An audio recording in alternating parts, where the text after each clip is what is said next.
Word, son. What do you do, YouTube? It's your boy, Jadavon. All right, man, before we get into this video, make sure to hit the like button, comment, subscribe, share the word, spread the links, because you know how I do.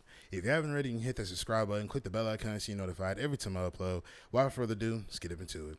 All right, man, so I got 3 clips here that I want to talk about for a second.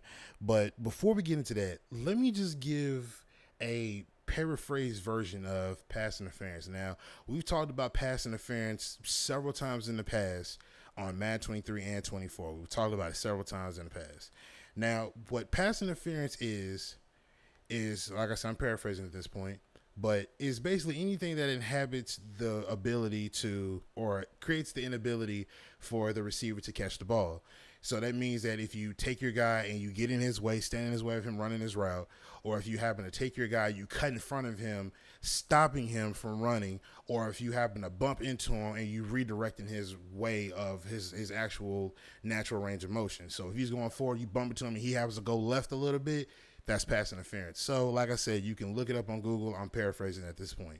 So the first clip that I want to show here, and I'm going to just show this clip first because I want you guys to get a firm understanding of this, because a lot of people say, oh, don't just show one play, blah, blah, blah, blah, blah. Just show multiple plays. Don't be like sheep, right? Okay, so let's get this first play out of the way. Now, first play here, this guy was running out routes on me the entire game. So I was like, okay, I'm going to fake him because I was controlling the linebacker the entire game. So as you can see, I went ahead and controlled the cornerback, and I went on ahead and read the out route and picked it off. Now, unfortunately, they called it pass interference. Barely touched the guy. I may or may not have bumped into him, but this is sprinkles compared to what they should have been calling in the next 2 clips. Now, the second clip here, this one, I threw a long streak to one of my players, or one of my receivers, I believe. So I think it was a receiver. It wasn't a tight end. It was a receiver. So I throw a streak to him. As you can see, he clicks onto his guy. He's trying to get in the vicinity of where the ball is going to be, but he clicks onto his guy, and you see he swerves him into my wide receiver. And as you can see, you can't make contact that far out, let alone bump into him and pushing him to the left, redirecting his route or redirecting his actual forward motion, and try to say that that's a clean defensive play. It is not. That's pass interference. You can't make contact like that. They'll call illegal contact if anything, but you can't do that. That's not him jostling for the ball, because obviously he already had a few steps in before he bumped into him, because he's trying to get in the way of getting the pick. Obviously it didn't happen, but this is pass interference, but they don't call that. Now, like I said, that first play that I showed, they call that pass interference, and I barely tapped into him, barely touched him. Third clip I want to show here. This is me controlling a linebacker. As you can see, he's trying to throw to one of his guys that's going across the middle. Now, I made a mistake here, and I don't know what I was trying to do, but unfortunately, I ended up getting in the way of one of his receivers trying to run the route across the middle, and I stopped him from moving. Literally, he's trying to struggle to get past me to finish his route, but I'm in his way. And in turn, that gave the ability for him to get the pick, and he caused the turnover. They didn't call pass interference or any of this. Now, with all 3 of these clips being shown, ladies and gentlemen, what I want to say is, if you're going to have penalties in this game, meaning illegal block in the back, holding, false start, offsides, roughing the kicker, roughing the passer, intentional grounding, illegal man downfield, if you're going to have these penalties in this game, including pass interference, call all of them, not just some of them. Holding, they barely even call, or illegal block in the back, they only call, it seems like, if you got your blocking set to aggressive. If you got your coaching adjustment set to aggressive, that shouldn't be a way to make those penalties trigger more often. That's not a way to get penalties to be called in this game. Holding happens damn near every single game, every single play. It's just a matter of fact of when they're going to call it. And don't call it at the most opportune times when I'm getting ready to score and you're trying to find a way to leverage the game and keep it close. If you're going to call penalties, call them. It is what it is. Just call the penalties.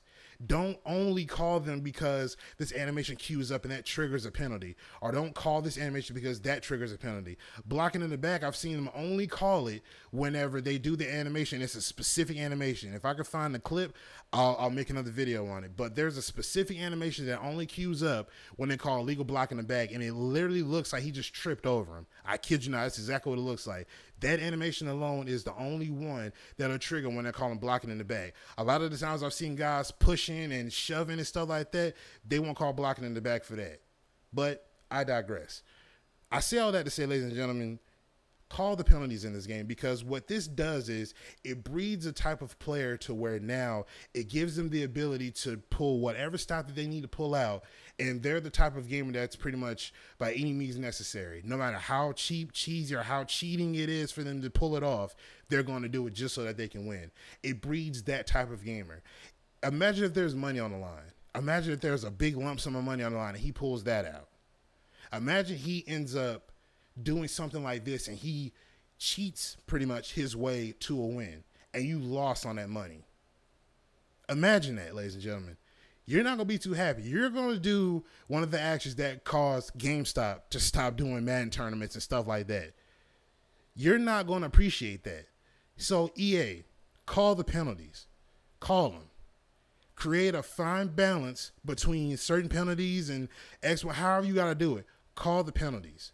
Don't call them because it's a pro and a con to a coaching adjustment or you got to add a specific animation to make it trigger. No, call the penalties. If you can't find that balance, then you shouldn't be making sports games if you cannot put those types of logic in place. You can. And at the same time, what's the point of having referees on the field if they're not going to make the calls? At this point, they're just there for visual purposes. They don't serve no purpose other than the fact that how you have a football game and there's no referees on the field.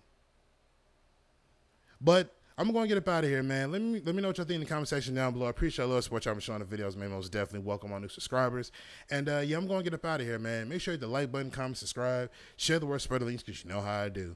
But I'm going to get up out of here, man. It's your boy J Devon, and I'm signing out. Peace.